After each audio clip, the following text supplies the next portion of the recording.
தனுஷு ராசி நேயர்களே, உங்கள் ஃபோனில் இந்த வீடியோ இப்போ வந்திருக்குன்னா அது வெறும் தற்செயல் கிடையாதுங்க. உங்களுக்கு ஒரு பெரிய சம்பவம் நடக்க போகுது அப்படிங்கிறதுக்கான ஒரு அறிகுறி தான் இது. இதுவரைக்கும் உங்கள் வாழ்க்கையில் எல்லாமே விளையாட்டாக இருந்திருக்கலாங்க. ஆனால் இனிமேல் நிலைமை மாறப்போகுதுங்க.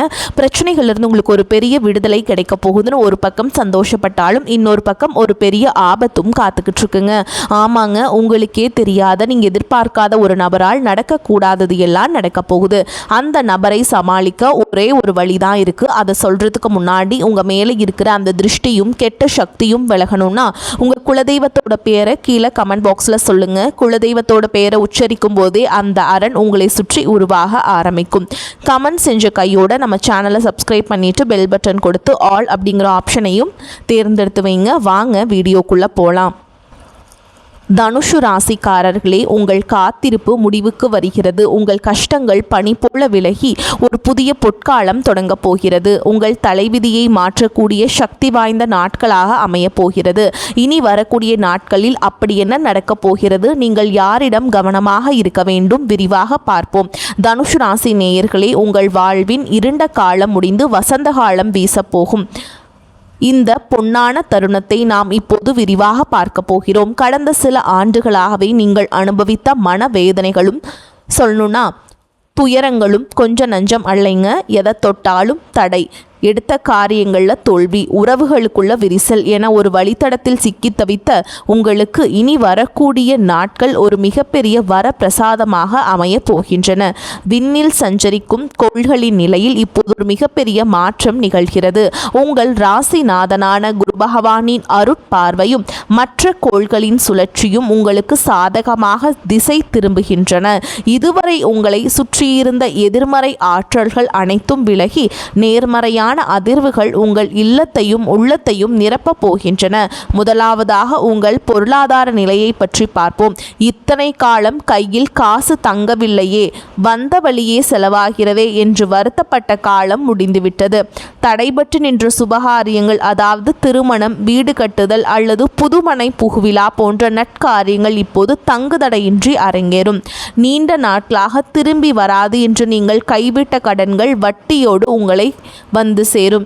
எதிர்பாராத திசையிலிருந்து பண வரவு உண்டாகும். முன்னோர்களின் சொத்துக்களில் இருந்த வில்லங்கங்கள் நீங்கி உங்களுக்கு சேர வேண்டிய பங்கு முறையாக வந்து சேரும். இது வெறும் அதிர்ஷ்டம் மட்டும் அல்ல, உங்க உழைப்பிற்கு இறைவன் கொடுக்கும் அங்கீகாரம்.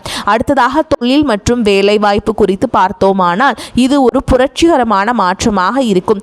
தகுந்த வேலை கிடைக்காமல் திண்டாடிய இளைஞர்களுக்கு அவர்களின் தகுதிக்கேற்ற உயரிய பதவிகள் தேடி வரும். ஏற்கனவே பணியில் இருப்பவர்களுக்கு ஊதிய உயர்வுடன் கூடிய பதவி உயர்வு கிடைப்பதற்கான வாய்ப்புகள் மிக அதிகம். மேல் அதிகாரிகளின் பாராட்டும் சக ஊழியர்களின் ஒத்துழைப்பும் உங்களை உற்சாகப்படுத்தும். வியாபார விஷயத்தில் இருக்கிறவங்களுக்கு இது ஒரு பொற்காலம். தேக்க நிலையில் இருந்த சந்தை நிலவரம் மாறி உங்கள் பொருட்கள் அதிக விலைக்கு விற்பனையாகும். புதிய கிளைகளை தொடங்குவதற்கு, புதிய முதலீடுகளை செய்வதற்கும் இதுவே மிகச்சிறந்த தருணம். கூட்டாளிகளுடன் இருந்த மன கசப்புகள் நீங்கி ஒற்றுமை பலப்படும். குறிப்பாக இனி வரக்கூடிய நாட்கள் உங்கள் வாழ்வின் திசையை மாற்றப் போகின்றன.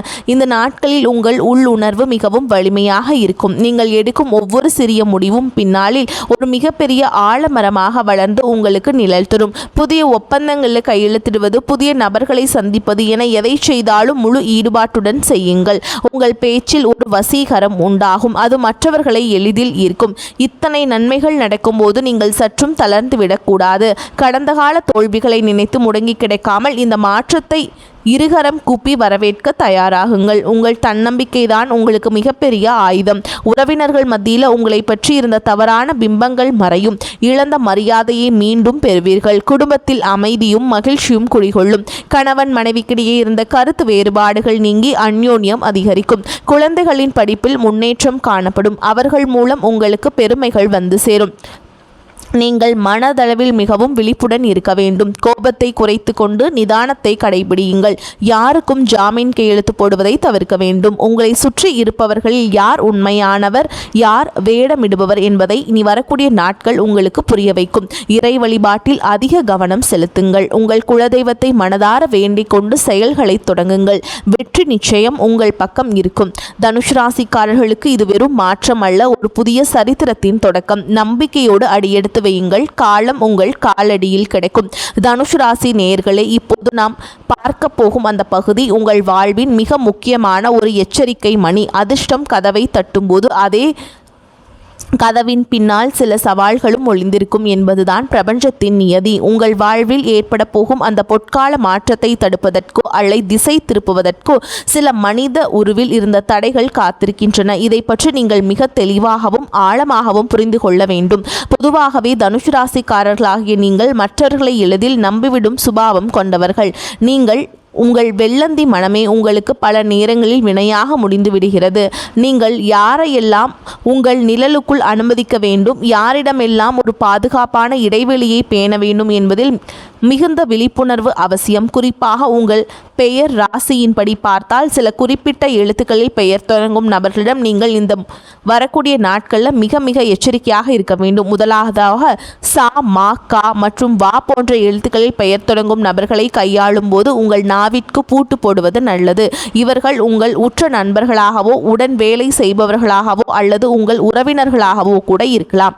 அவர்கள் வேண்டுமென்றே உங்களுக்கு தீங்கு செய்யாவிட்டாலும் அவர்களின் கிரக நிலைகளும் உங்கள் கிரக நிலைகளும் மோதும்போது அது உங்களுக்கு பாதகமான விளைவுகளை ஏற்படுத்தும். நீங்கள் ஒரு புதிய வேலை தொடங்க போகும் செய்தியையோ உங்களுக்கு கிடைக்க போகும் பெரும் பண வரவு பற்றிய தகவலையோ இவர்களிடம் தப்பித்தவறி கூட பகிர்ந்து கொள்ளாதீர்கள். ஏன் இந்த எச்சரிக்கை என்று நீங்கள் கேட்கலாம். பொறாமை என்பது ஒரு நச்சுத்தன்மை வாய்ந்த உணர்வு.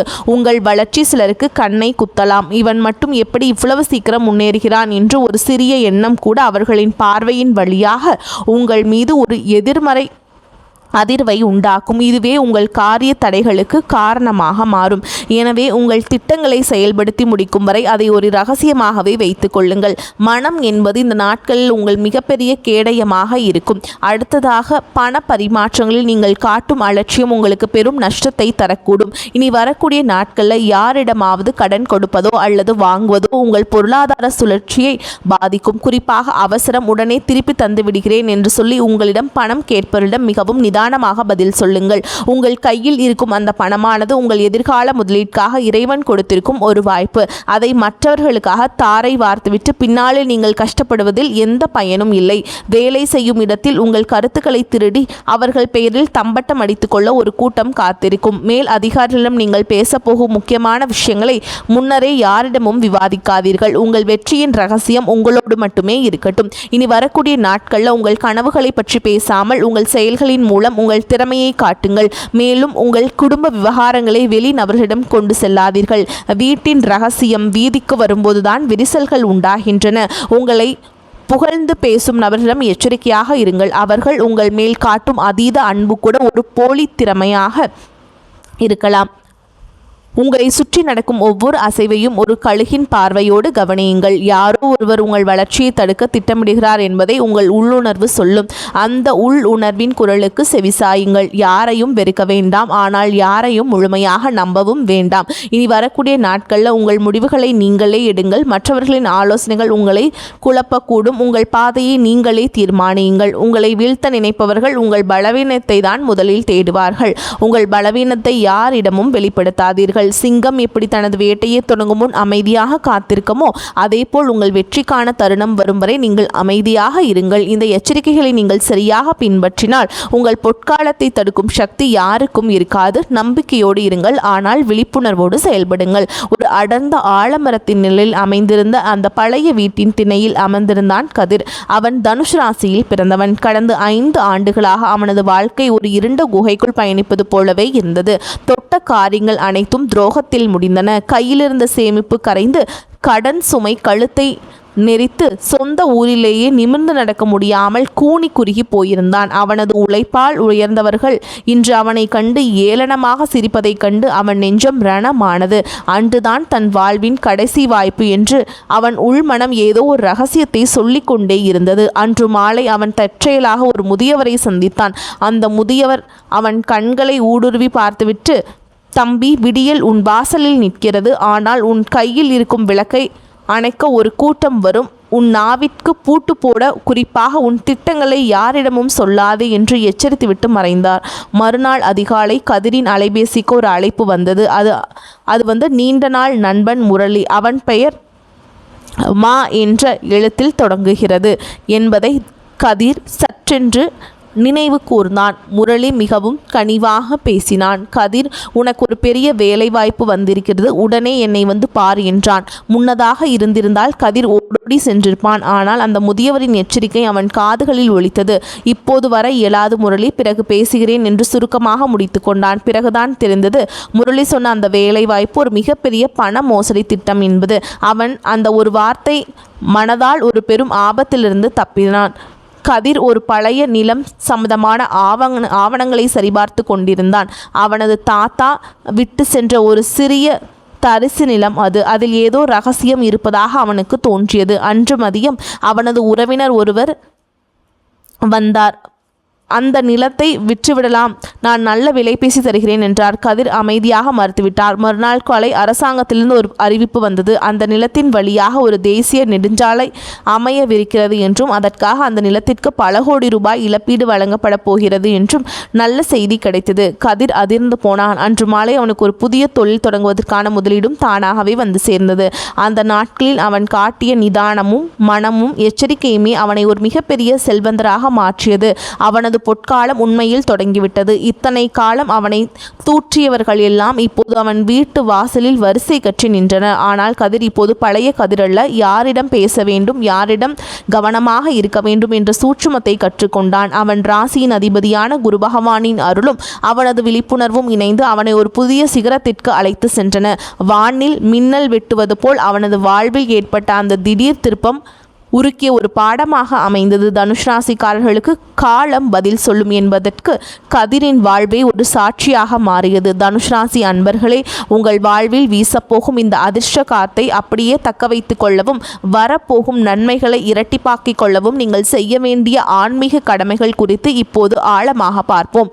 விதியின் பயனை மதியால் வெல்லலாம் என்பார்கள். அந்த மதியை தீட்ட நமக்கு இறைவனின் அருள் மிக மிக அவசியம். இனி வரக்கூடிய நாட்களில் நீங்கள் மேற்கொள்ள வேண்டிய சில எளிய அதே சமயம் மிக வலிமையான வழிபாட்டு முறைகள் உங்கள் தலையெழுத்தையே மாற்றும் வல்லமை கொண்டவை. முதலாவதாக, உங்கள் ராசிக்கு அதிபதியான குரு பகவானின் அருளை பெறுவது மிக மிக முக்கியம். வியாழக்கிழமைகள் தோறும் அருகில் இருக்கும் சிவன் கோயிலுக்கு சென்று அங்கிருக்கும் தட்சிணாமூர்த்தி பகவானை தரிசனம் செய்யுங்கள். அவருக்கு மிகவும் பிடித்தமான மஞ்சள் நிற மலர்களால் அர்ச்சனை செய்வது உங்கள் வாழ்வில் மங்களமான நிகழ்வுகளை கொண்டு வரும். மஞ்சள் நிறம் என்பது மங்களத்தின் குறியீடு மட்டுமல்ல, அது நேர்மறை ஆற்றலை ஈர்க்கும் ஒரு காந்தம் போன்றது. தட்சிணாமூர்த்தியின் சன்னதியில் ஒரு நெய் தீபம் ஏற்றி வைத்து உங்கள் மனக்குறைகளை அவரிடம் ஒப்படைத்து விடுங்கள். இத்தனை காலம் நான் பட்ட கஷ்டங்கள் போதும் இறைவா, இனி வரும் காலம் எனக்கு ஒளியாக அமையட்டும் என்று மனதார வேண்டிக் கொள்ளுங்கள். அடுத்ததாக, தானங்களில் சிறந்த தானமான அன்னதானத்தை பற்றி பார்ப்போம். பசி என்று வருபவர்களுக்கு ஒருவேளை உணவளிப்பது என்பது நீங்கள் செய்த முன்வினை பாவங்களை அடியோடு அளிக்கும் ஆற்றல் கொண்டது. உங்கள் வசதிக்கேற்ப ஏழை எளியவர்களுக்கோ அல்லது சாலையோரம் வசிப்பவர்களுக்கோ உங்களால் முடிந்த உணவை அளியுங்கள். குறிப்பாக இனி வரக்கூடிய நாட்களில் தயிர் சாதம் அல்லது வெண்பொங்கல் போன்ற சாத்வீக உணவுகளை தானமாக வழங்குவது உங்கள் ஜாதகத்தில் உள்ள தோஷங்களின் வீரியத்தை குறைக்கும். நீங்கள் கொடுக்கும் அந்த ஒருவேளை உணவு ஒருவரின் வயிற்றை மட்டுமல்ல, உங்கள் வாழ்வையும் நிறைவாக்கும். எறும்பு, காகம் மற்றும் பசுக்களுக்கு உணவளிப்பதும் உங்கள் புண்ணிய கணக்கை உயர்த்தும் ஒரு உன்னத செயலாகும். மந்திரங்களுக்கு எப்போதும் ஒரு தனி வலிமை உண்டு. ஒளி அதிர்வுகள் உங்கள் உடலிலும் மனதிலும் ஒரு பெரிய மாற்றத்தை உண்டாக்கும். இனி வரக்கூடிய நாட்களில் அதிகாலையில் எழுந்து குளித்து முடித்தவுடன் கிழக்கு நோக்கி அமர்ந்து ஓம் நமோ நாராயணாய என்ற மந்திரத்தை 108 முறை உச்சரியுங்கள். நாராயணனின் நாமம் எங்கு ஒலிக்கிறதோ அங்கே மகாலட்சுமி வாசம் செய்வாள் என்பது ஐதீகம். உங்கள் பொருளாதார தடைகள் நீங்கவும் வீட்டில் செல்வம் பெருகவும் இந்த மந்திரம் ஒரு மந்திரக்கோள் போல செயல்படும். மன ஒருமைப்பாட்டுடன் முழு நம்பிக்கையோடு இந்த நாமத்தை சொல்லும்போது உங்களை சுற்றி ஒரு பாதுகாப்பு கவசம் உருவாவதை நீங்களே உணர முடியும். மேலும் இனி வரக்கூடிய நாட்களில் மஞ்சள் நிற ஆடைகளை அணிவது அல்லது மஞ்சள் நிற கைக்குட்டையை உங்களுடன் வைத்துக் கொள்வது உங்களுக்கு ஒரு கூடுதல் பலத்தை தரும். உங்கள் வீட்டு பூஜை அறையில் ஒரு சிறிய பாத்திரத்தில் நீர் நிரப்பி அதில் ஒரு துண்டு மஞ்சள் மற்றும் சில துளசி இலைகளை போட்டு வையுங்கள். இது வீட்டில் இருக்கும் எதிர்மறை சக்திகளை வெளியேற்றி சுபிக்ஷத்தை கொண்டு வரும். பெரியவர்களின் ஆசையை பெறுவது இனி வரக்கூடிய நாட்கள் உங்களுக்கு மிகப்பெரிய அரணாக இருக்கும். உங்கள் வீட்டில் இருக்கும் முதியவர்கள் அல்லது ஊரில் இருக்கும் பெரியவர்களிடம் ஆசை பெறுங்கள். அவர்கள் மனதார சொல்லும் ஒரு வார்த்தை உங்களுக்கு 1000 பரிகாரங்களுக்கு சமம். பரிகாரம் என்பது ஏதோ ஒரு சடங்கல்ல, அது இறைவனுக்கும் உங்களுக்கும் இடையிலான ஒரு பிணைப்பு. நான் இருக்கிறேன், கவலைப்படாதே என்று இறைவன் உங்களுக்கு கொடுக்கும் வாக்குறுதி தான் அந்த வழிபாடுகள். இனி வரக்கூடிய நாட்களை மன தூய்மையோடு, மற்றவர்களுக்கு தீங்கு நினைக்காத எண்ணத்தோடும் நீங்கள் செயல்களை செய்யுங்கள். உங்கள் வேண்டுதல்கள் நிச்சயம் பலிக்கும். தனுஷ் ராசிக்காரர்களுக்கு வரக்கூடிய நாட்கள் பொற்காலமாக அமையும். முழு நம்பிக்கையோடு இருங்கள். வரக்கூடிய வாய்ப்புகளை தவற விட்டுறாதீங்க. கெட்டியாக பிடிச்சுக்கோங்க. வாழ்த்துக்கள். வாழ்க வளமோடு நலமோடு. நன்றி, வணக்கம்.